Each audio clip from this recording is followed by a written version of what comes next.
Having spent the hurricane season on the southeast corner of the Caribbean in Trinidad, many boats head west towards Panama.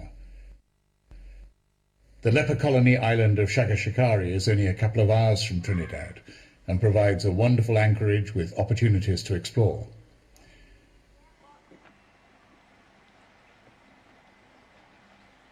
From the anchorage you can see the deserted hospital buildings and the houses now surrounded by the encroaching jungle. Only 20 years ago this was a community of several hundred lepers, nurses and doctors. The hospital, with long corridors of rooms, each with its own window to a balcony and a view across the bay, is still in good condition, and one can imagine easily when it was the home to the people waiting to be devoured by their cruel sickness. One of the many stories of this island is that male and female lepers were kept in separate hospitals and not allowed to communicate or form relationships with the opposite sex. At some time in the late 50s, there was a strike by all the lepers, refusing to take their medicines or eat. The devout nursing sisters acceded to the patients' wishes and allowed contact, and eventually there was even some marriages amongst the lepers.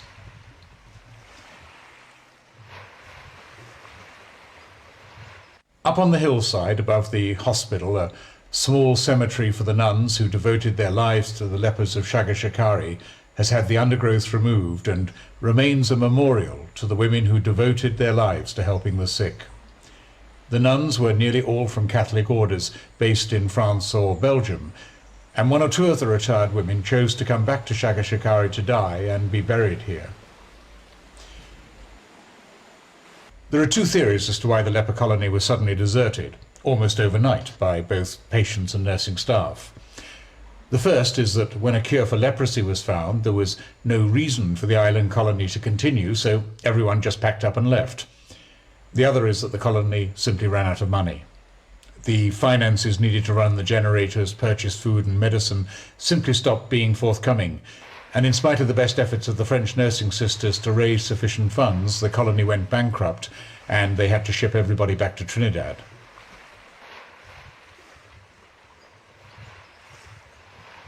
There is a lonely and sombre air about this uninhabited island, in spite of the two excellent anchorages close to the shoreline. For yachties, it's a place untouched by the tourist industry, and only a few local fishermen ever visit from the mainland. It's one of the special secret places of the Caribbean. From Shakashikari, it's about 120 miles, a day and a night sail, to the island group of Los Tostigos. Whilst the frigate birds glide and dive effortlessly in the ever-present breeze, the local fishermen work their pots in the reef entrance in small modern dinghies. Not all the islands are inhabited, but despite the breeze, the sun shines on the anchored yachts rolling in the swell, and the fish rise, making Los Tostigos an interesting stopover for westbound cruising boats from Grenada or Trinidad.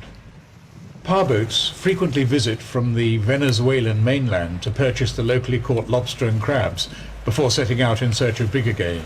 The local fishermen and their families are welcoming when the surf is low enough to make landing practical. It's possibly not the calmest of anchorages. It's a step back in time before the hurly-burly of modern Venezuela. The dolphins dance around our bows as we head west for a Puerto de la Cruz on the North Venezuelan coast, where we will leave my boat Bambola to visit the famous Angel Falls from Ciudad Bolivar. At the bus terminus of Puerto de la Cruz, we take the luxury coach which will enable us to see something of the country as we take the 6-hour drive from the sea towards Ciudad Bolivar. We will be joined by the crew of the German yacht Jolly Swagman for our trip into the interior.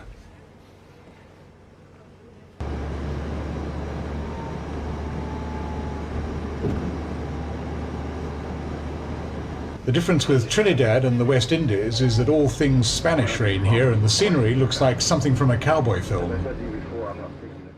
The airport of Bolivar is busy with light aircraft, all serving the tourist trade to Angel Falls. Aircraft land and take off every few minutes.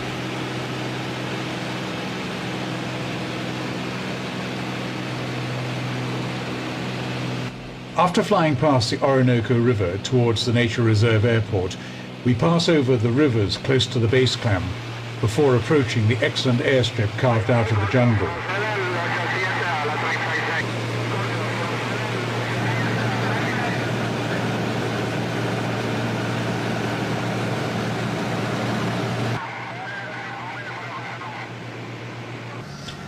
Light aircraft are the only access there is to the base camp, as the jungle tracks are virtually impassable for trucks or even four-wheel drives.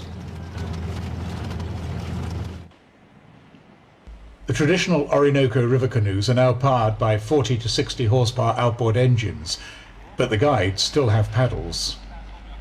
The river to Angel Falls has become a waterborne tourist highway of boats making the 6-hour passage to the camp just below the waterfall. Any last words? Friends from another yacht have decided to charter a canoe for themselves as opposed to the general purpose canoe that we'll travel in. As their canoe is lightly laden, they're allowed to passage the first set of rapids within their boat.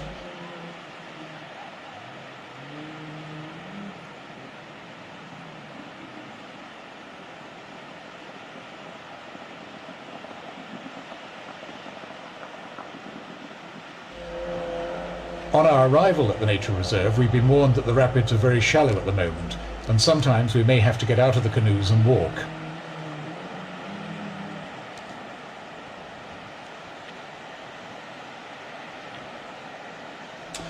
Well, as our friends make their third attempt to mount the first rapids, we wonder what it'll be like for us further upstream.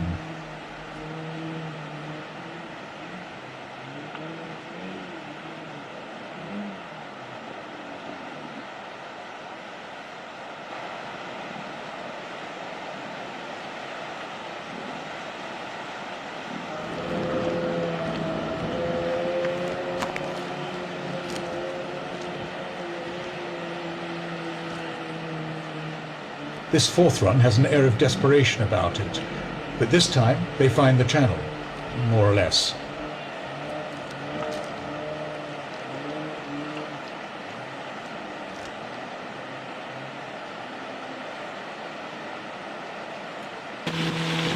Once into the main river, things change and the long canoes start to make good time.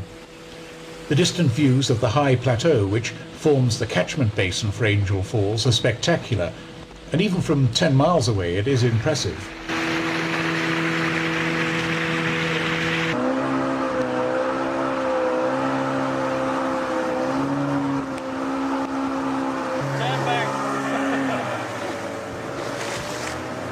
Further upstream, things begin to change as the river shallows again and the deep water channel becomes difficult to follow.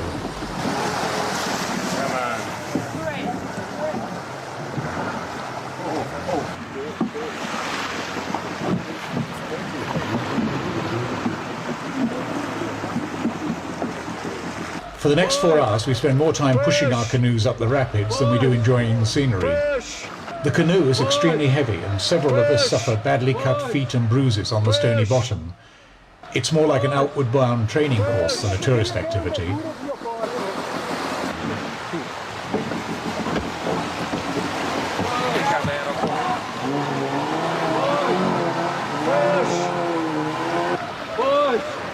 Push! Push! Push! Push!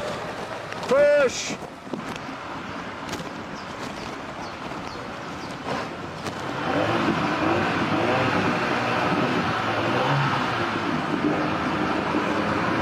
At very long last, we arrive at the base camp at the foot of the falls and enjoy a late picnic meal and a beautiful view. Sadly, Angel Falls itself is also suffering from a lack of water, but we're assured that the view from the bottom is spectacular, unless there's an early morning mist. At dawn the next morning, our tired and aching crew get out of their hammocks to prepare for the visit to the base of the falls.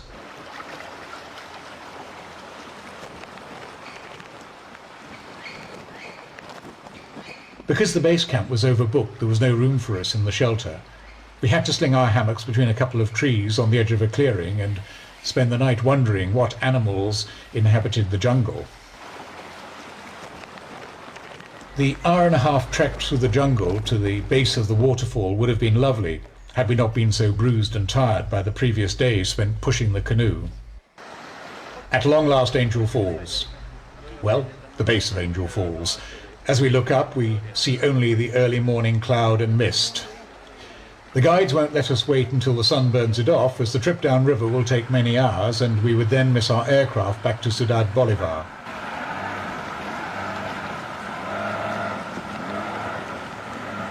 We booked with the most famous Angel Tours tourist company. Sadly, they didn't warn us how demanding the tour would be, nor of the real risks involved in pushing canoes on fast-moving rapids. Nor did they explain how little time could be spent observing the falls we'd come so far to see.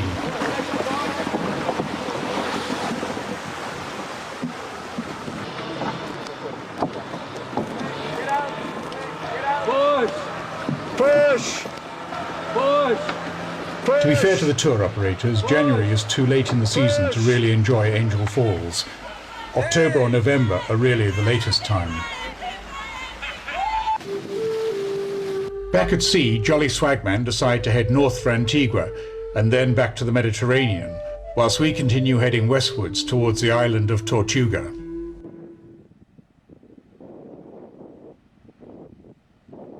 This long, low island of Isla La Tortuga is only a couple of feet above sea level.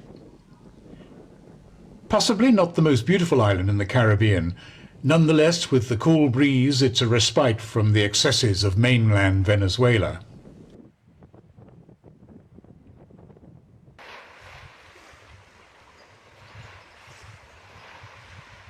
The holding in sand for the boats is excellent, and it's truly a place to chill out and relax.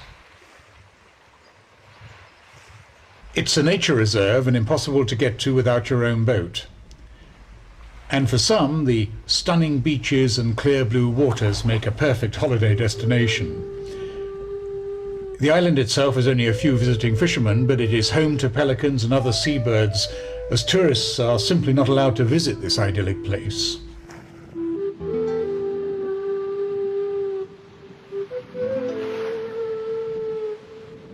We enjoy a gentle downhill sail to the island group of Los Roches.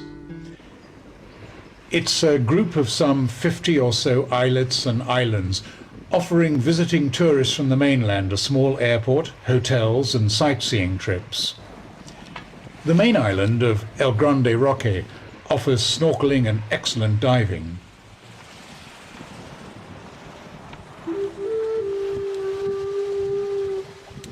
The gentle winds blow us down to the Aves, islands of birds, is delightful, and the Aves are for me the most memorable of the entire Venezuelan offshore group.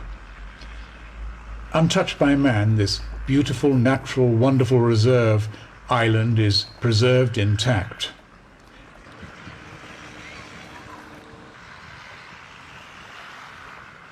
The Spanish explorers named it Aves, birds, and watching the bird life that's unchanged in hundreds of years, you can understand why. They're totally unafraid of people, and I suspect have no enemies to fear.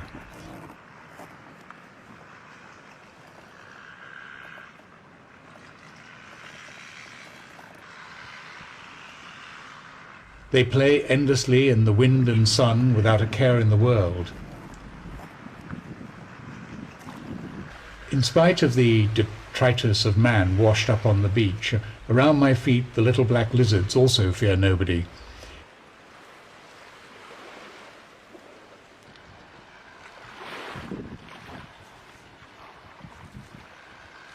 They totally ignore human visitors who must tower above them, and they are a real pleasure to watch.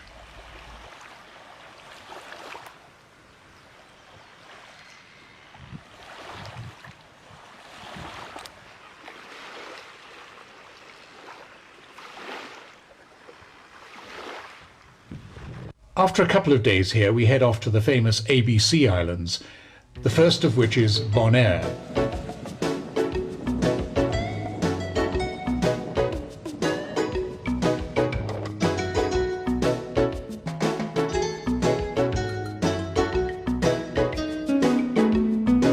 This is the least touristy of the Netherlands Antilles, and all the waters surrounding the island are an underwater nature reserve, with laid moorings for some 80 boats to prevent our anchors damaging the coral.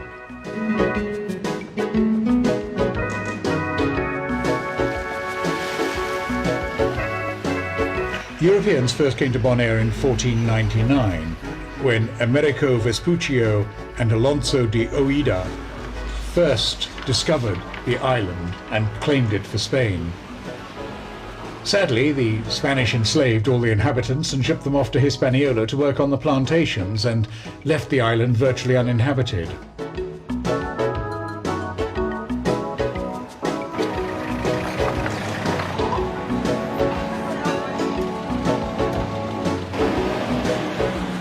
The pace is still slow and gentle, even now the tourism has arrived.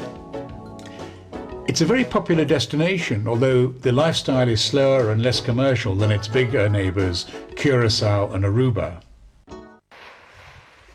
The approaches to Curaçao are reminders that the Venezuelan oil boom of the 1920s enabled the Royal Dutch Shell Company to set up huge oil refineries. These are located on the southern end of the island and do not intrude on the pleasant, totally secure yacht anchorage.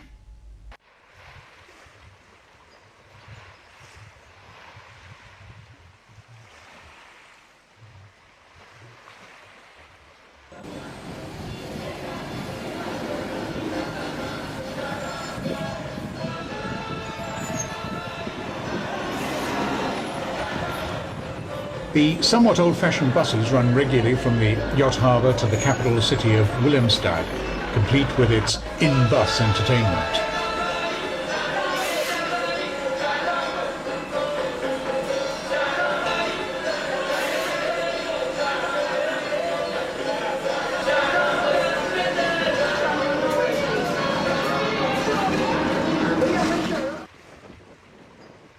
Willemstad is very Dutch in both architecture and its bridges, the most remarkable being the floating bridge across the harbour entrance. This road sits on a series of pontoons with motors on the last one, so the entire float can be moved open to allow ships access to the excellent harbour, which is considered to be one of the best in the Caribbean.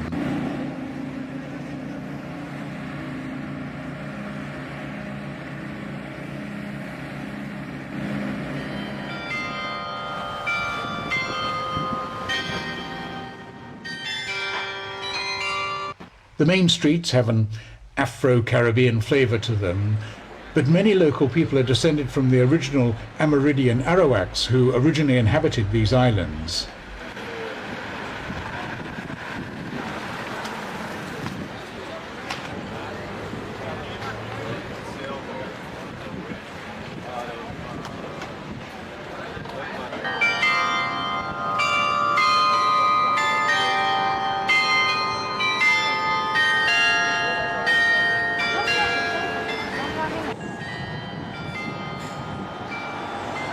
If you do visit Willemstad, you will find it full of smart restaurants and cafes.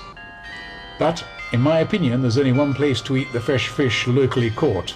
It's in the local eating hall, which is managed by dozens of different women who've set up their own independent kitchens to serve their own little group of customers. I arrived rather late for lunch, but that was no problem. Not only was it inexpensive but delicious, and far, far better than anything I could prepare in the galley of my boat Bambola.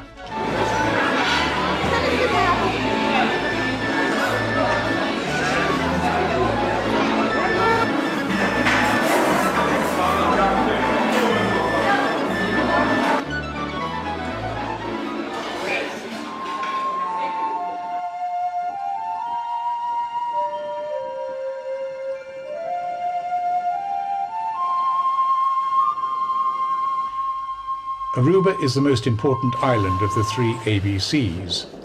Aruba attracts over 1 million tourists a year, and many of which arrive in the giant cruise ships that visit the port daily.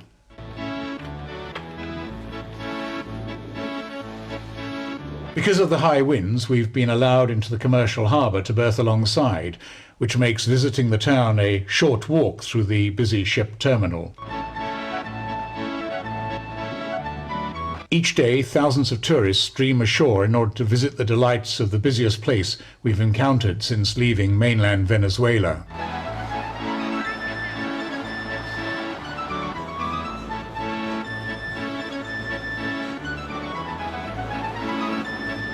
Because of its ties to the Netherlands, it has a strong Dutch influence and English is widely spoken.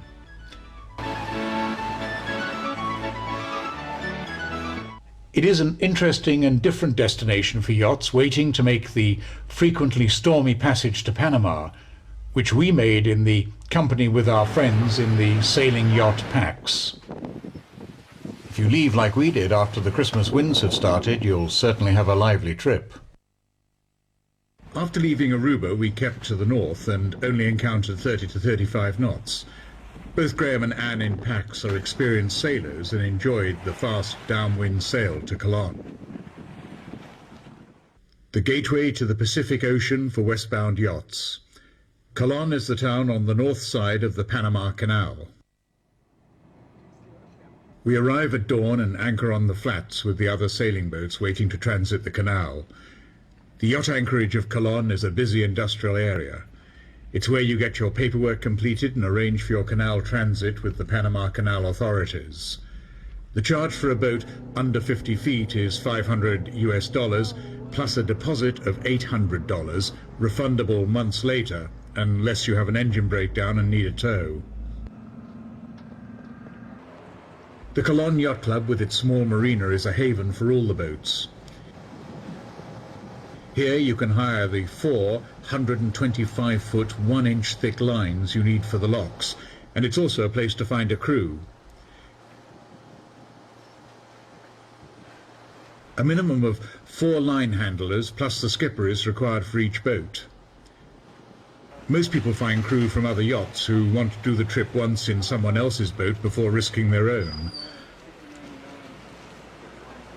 It's also the place to leave the dinghy whilst you jerry-jug water, get spares, and go into town for the canal paperwork and shopping and duty-free supplies.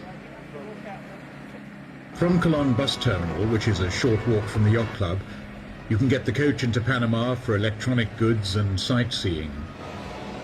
The local buses are the most beautifully decorated I've ever seen. Each one a tattooed work of art and clearly the pride and joy of its owner. All the designs are different and reflect the image of the operator. Not many cities have such a proud and magnificent transport system.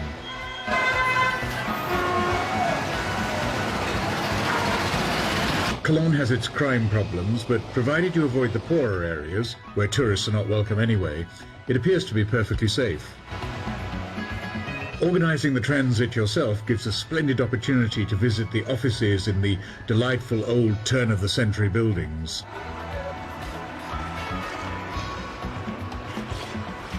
Colon is a wonderful place to wander about and shop at the street traders if you don't want to use the big supermarkets.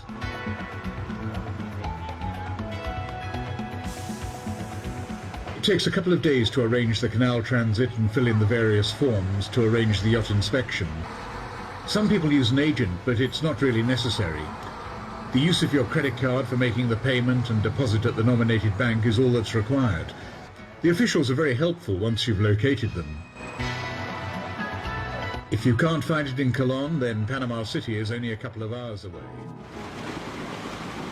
Dawn on the flats of Colon at the entrance to the Panama Canal. In the sailing boat Pax, Graham and Anne make last-minute checks to prepare Pax for her transit of the canal. The pilot boat is making the rounds of the yachts, delivering advisors to each boat transiting. Some of the line handlers have no experience at all, so some basic instruction is necessary. Although once the bowlines are tied in each rope, they'll remain until we reach the Pacific. The big ship pilot boat homes in towards the small Pax and carefully maneuvers to avoid actually touching, but close enough for our advisor to step aboard.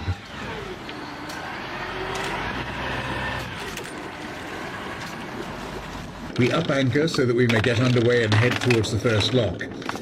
It's 2 weeks since we arrived in Colon, and it's time to wave goodbye to friends and leave the Caribbean Sea.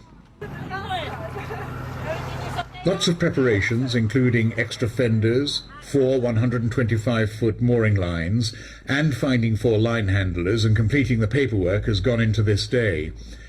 To transit the canal is quite an event in the life of any blue water sailor. It's exciting and somewhat intimidating. The Panama Canal is 50 miles long from the Caribbean to the Pacific. Most big ships do it in one day, but slower yachts frequently have to anchor up in the lakes overnight and make the descent into the Pacific on the second day. Ahead of us is the big merchant ship Golden Rose. It's steaming slowly at 8 knots, and coming up astern, the French yacht Lady Day. Our advisor tells us we'll be sharing the first flight of 3 locks with them both. Our advisor also instructs us to raft up with Lady Day. They hold a steady course while we start to manoeuvre towards them so we can raft up alongside.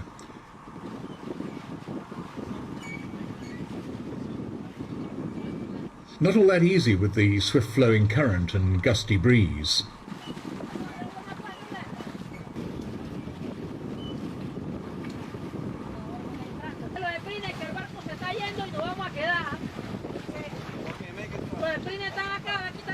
Once we are properly tied together with springs as well as breast lines, Lady Day will do the steering for us both, as they're the bigger and more powerful boat.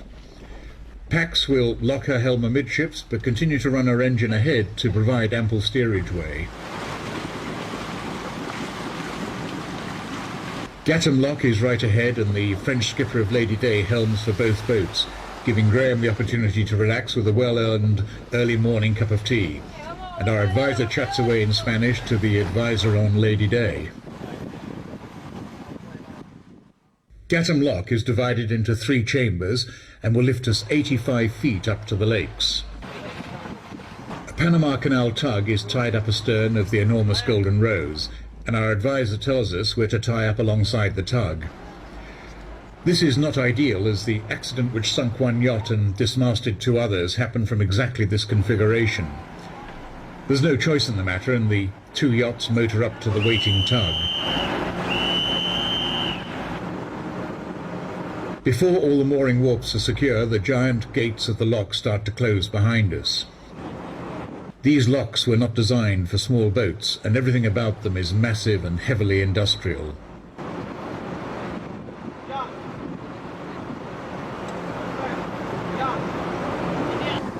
Once the 4 big shutters are opened, it only takes 15 minutes for the lock to fill up completely, and the turbulence is considerable. You can clearly see the speed with which the water is rising.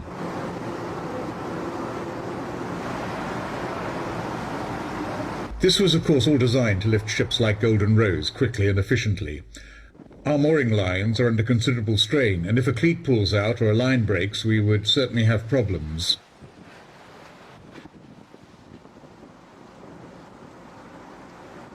Now, with the lock almost full, we can look back towards Colon and get some impression of the height that we've been lifted. More turbulence is created as the giant propellers of Golden Rose send her ahead. She's kept off the canal sides by the diesel tractors, each controlling a warp. This is a highly professional and skilled operation made look easy by the workers of the canal company. Golden Rose fits snugly into the next section of the lock,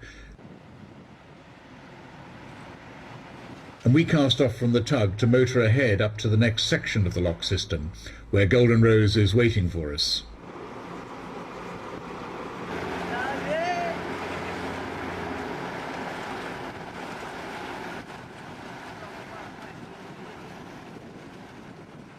The French skipper still has to control the raft, and for Graham it's an anxious time, as he can do nothing to safeguard Pax, except hope that things go according to plan. The tug accelerates past us so that they can moor up in the next basin and be ready for us to practice our coming alongside manoeuvre again. The advisors are just that, advisors. They tell you what they want you to do, and then it's up to the skipper to decide how to execute the request. Most of them are tugboat captains or training to be full pilots on big ships, so they're generally helpful and have some understandings of the problems of deep-keeled yachts.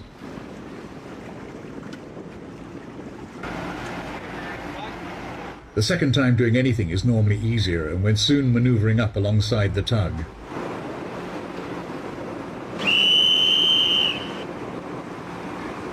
The lock control office closes the gates, and for the last time this day the waters swirl into the lock basin. Golden Rose goes slow ahead, producing minimal turbulence, and the diesel tractors hold her centre in the lock as she moves forward.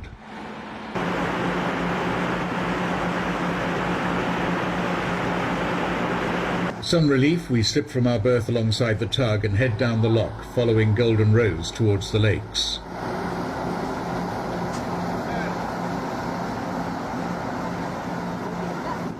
The lock basin looks impressively big when the ship ahead has vacated it. One of the big problems for the canal company is keeping sufficient water in the lakes to service the locks in both directions. It's very important that every lock section has a ship in it each time it's filled or emptied, as the ship's displacement reduces the amount of water used in each lockage. Once clear of the lock area, we slow up and start undoing the springs and breast lines that held Lady Day and Pax together for the Gattam Locks passage. We were very lucky that Lady Day was so well handled by her skipper, but it's a relief for Graham to be back at the helm of Pax and in control. These lakes are the biggest artificial body of water in the world, and were created by a huge dam across the Chagres River.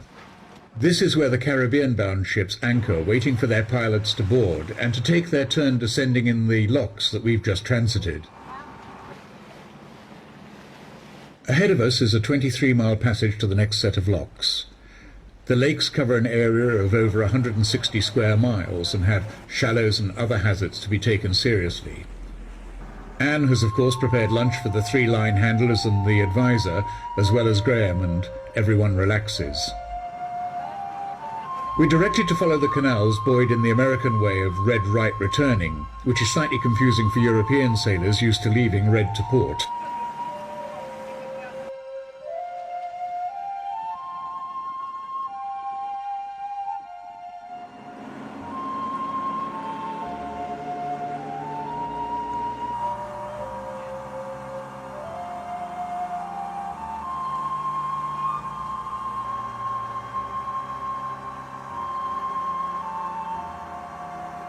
The bigger, faster Lady Day has got there ahead of us when we arrive in the anchorage where we shall spend the night.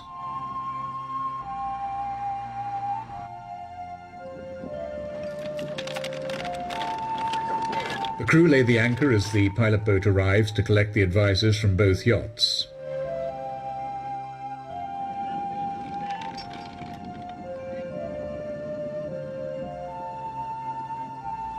The pilot boat comes alongside and our advisor departs for a night at home.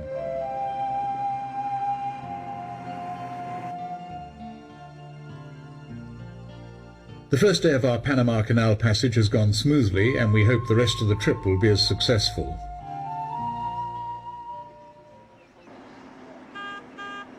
It's dawn. The pilot boat nudges bows in to deliver the first advisor onto Lady Day. Then it backs off and heads for us, as big ships steer south for the Pedro Miguel locks, just as we shall be doing shortly. The steel pilot boat comes carefully alongside Pax, but keeping a few feet away, and our advisor returns for the next part of our canal passage. The crew hauls the anchor and we motor south to a point just outside the lock cut. The advisor tells us we shall transit the next lock's centre chamber, as there's no tug available for us to go alongside.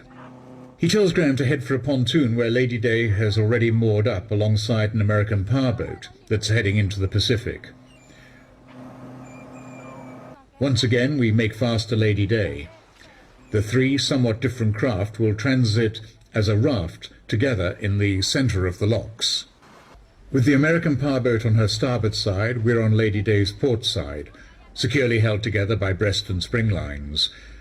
Graham and the powerboat skipper will have to stand by all day in case the raft of 3 boats becomes unmanageable for Lady Day's comparatively small rudder. Pedro Miguel Lock will only drop us down some 30 feet or so into the small lake just beyond. The line handlers make us aware that with this system of centre chamber locking, we will be required to use the 1-inch lines we hired from the yacht club in Cologne. They show their expertise by accurately throwing lines to the crew of Pax and the American powerboat. This time it's the turn of the Lady Day crew to relax a bit.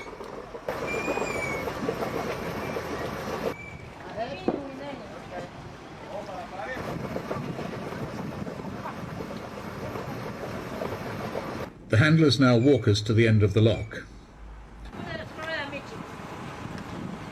Like all the locks, Pedro Miguel is a standard 1,000 metres long, so the handlers have waited 1/3 of the way along to shorten the walk a little. The next time they throw the lines, it will be to the cargo ship following us, and the tractors will then travel alongside on the railway lines, where the men are now walking.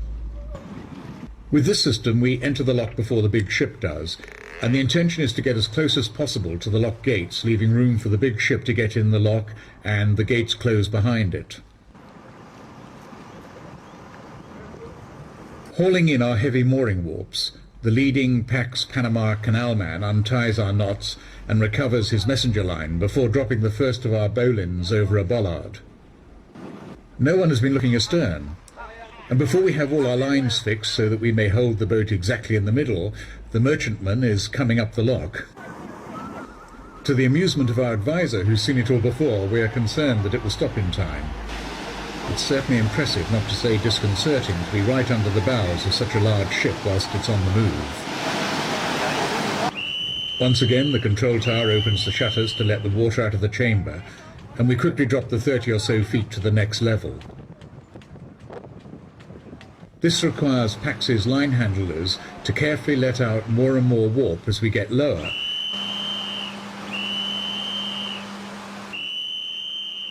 The gates are opened on the signal. All 4 warps have to be recovered quickly so they don't foul our propellers, and are coiled and made ready for the next lock, Miraflores, which is just a short way ahead. Maybe that's one of the boats that got exhausted.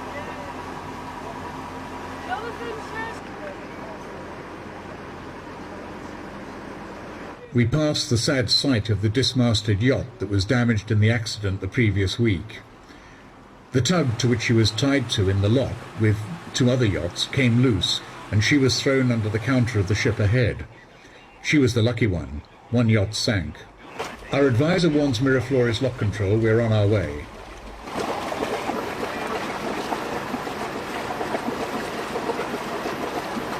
The Panama Canal staff are waiting to throw their messenger lines to our crew, which they do with great expertise.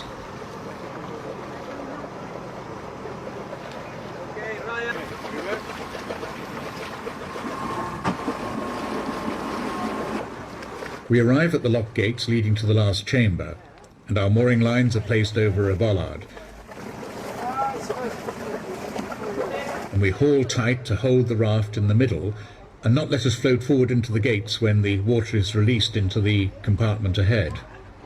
The canal company has put up viewing stands for the general public to watch the operations, and there are also cameras with links to the internet. All 4 lines are secured, and our raft of 3 boats is safe in the centre of the lock whilst we wait for our huge friend to come up astern.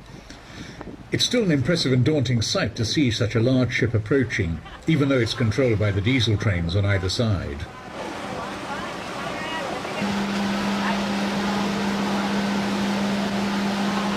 It's also a worry that the pilot on the bridge can no longer see our little raft of boats. Pax drops the 50 or so feet to the same level as the last chamber before the Pacific Ocean. Again, much care is needed on the lines to make sure they're paid out correctly and don't jam up. A lot of fast-moving water swirls around our boats, and we're totally dependent on the 4 mooring lines and the handlers to keep us on station in the centre of the lock. The control tower presses buttons, and once again the giant gates swing open, and the advisor orders us to recover our mooring lines and move ahead.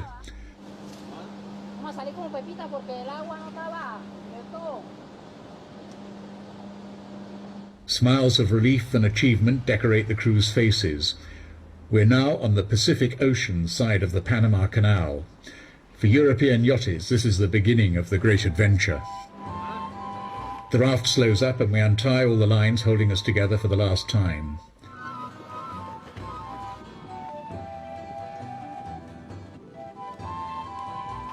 In addition to the 4 mooring warps of 125 feet, we were also using shorter lines for breast and spring lines, so an awful lot of rope has been involved. Pax is independent again and ready to head out into the Pacific. The American boat is heading for California and Lady Day is off to Easter Island. The merchant ship is heading for ports in the USA. A couple of miles downstream is the Balboa Marina, and just beyond that an anchorage for 5 or 6 yachts.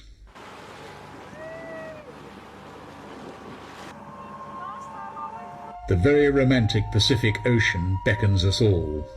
It is a sail of almost 900 nautical miles from Panama to the Galapagos Islands, and for the first time the GPS shows we're in the southern hemisphere. We've crossed the equator. The winds are generally very light early in the year, and we're lucky to average almost 5 knots for the passage. The Galapagos Islands are over 600 miles from the coast of Ecuador, which is why they were not occupied by humans till the early 1800s. HMS Beagle almost certainly sailed past Dalrymple Rock, as we're now doing, to drop anchor in the aptly named Wreck Bay. To starboard are the remains of the oil tanker Jessica that was wrecked on the Schiavone Shoals, spilling 200,000 gallons of oil into the waters around the Galapagos. Charles Darwin landed on St. Cristobal Island in 1835 and encountered the forebears of the seals that still play in the surf and sunbathe on the beach. Tourism has come to the Galapagos, and it's certainly not a cheap destination. For Bambola, I have to pay over $100 in port and immigration fees. The crews of several yachts have clubbed together to hire a guide and visit by coach the isolated volcano where Darwin is reputed to have first formed his theory of evolution. There's a nature reserve charge of $100 a week if you want to explore outside the 3 anchorages permitted to visiting yachts. Academy Bay on the neighbouring island of Santa Cruz is only a short sail away and is home to marine iguanas, giant tortoise and the unlikely blue-footed boobies. It's the centre of the tourist industry in the Galapagos, which attracts almost 70,000 visitors a year. Since Ecuador allowed tourism, over 1 million visitors have arrived and provided jobs for thousands of people. It's here you can book the week-long rides on the charter boats that visit the nature reserves, which are forbidden to visiting yachts. By all accounts, these trips are very worthwhile, and those that went on them had good value for money. The cafes and restaurants become the social centre for visiting yacht crews, and despite the start of commercialism, it's a good place to visit. It was amongst the first islands to be occupied by humans in the early 1800s, and has all the resources you can expect from a small town. The motorboat taxis ply back and forth from the anchorage, which, like San Cristobal, is rolly and has lots of surf. These little boats normally ferry tourists to the charter boats, but they're happy to carry yacht crew who do not want to risk getting wet landing their dinghies on the beach. My boat Bambola lies in the prescribed anchorage with the other yachts from Panama and the local charter boats. Not far from the volcanic rocks which line the shore, a small marine iguana suns itself on a piece of driftwood. The beach is a short walk from the town and is extraordinary. Quite large marine iguanas wander round, taking no notice of human visitors. These are the only sea-going lizards in the world, and there are thought to be between 200 and 300,000 of them in the islands. This is one of the many unique species which inhabit the Galapagos Islands and inspired Charles Darwin. I also hope to see the giant tortoise and the blue-footed boobies on my walk. Like most reptiles, these lizards are cold-blooded and have to rely on behavioural habits to regulate their blood temperature. They have evolved with the ability to swim and dive to around 40 feet and are able to stay underwater for up to 10 minutes. They do not dive or swim until the sun has warmed their bodies to 35.5 degrees Celsius. Or is it that when they reach this temperature they go for a swim to cool off? Yeah, I wonder. Normally they look for cool, shaded pools. They like to huddle together, particularly at night when it gets cold, so they can share their body warmth. They have a high salt diet and their heads are frequently covered in salt particles. So pretty. Because of their isolation, the seas around the islands are full of fish. The frigates and pelicans earn a pretty easy living.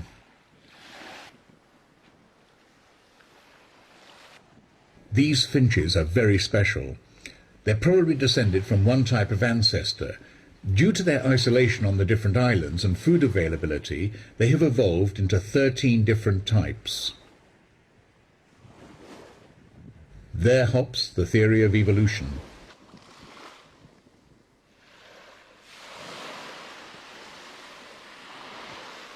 Quite apart from all the special exotic species that are totally unafraid of people, this place is just beautiful and charming. Giant cactus and scrublands and giant tortoise. You can find these amazing creatures just wandering around, or visit the Darwin Research Centre that breeds them in captivity. These fellows live for up to 150 years. I'm not sure if they're so slow because they're old or just tired. Of the original 250,000, there are now only 15,000 lying around the islands. Man has a lot to answer for. Unable to find any sign of the blue-footed booby, I hoist the jenny and roll downwind, never out of sight of land. The passage is gentle and it's only a day's sail to the last island where yachts are permitted to anchor, Isabella. Isabella is also much the quietest of the islands we've seen so far and is well worth a visit.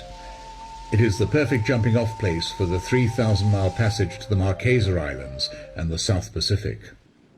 The anchorage is narrow and situated between volcanic rocks and a reef, but with good holding and is frequently almost full. The shallow draft local boats are able to go much further in.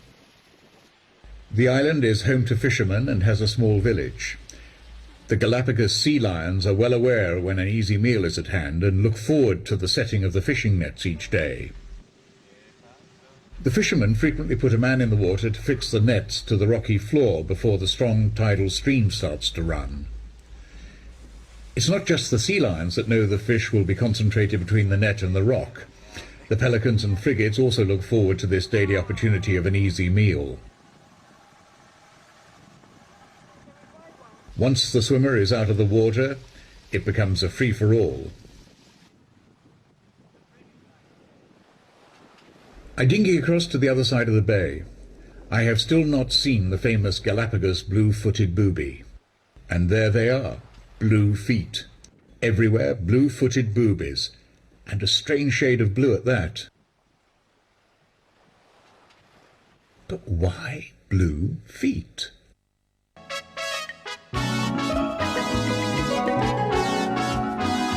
In the next episode, I passage the Marquesas and on to the Tuamotu Islands.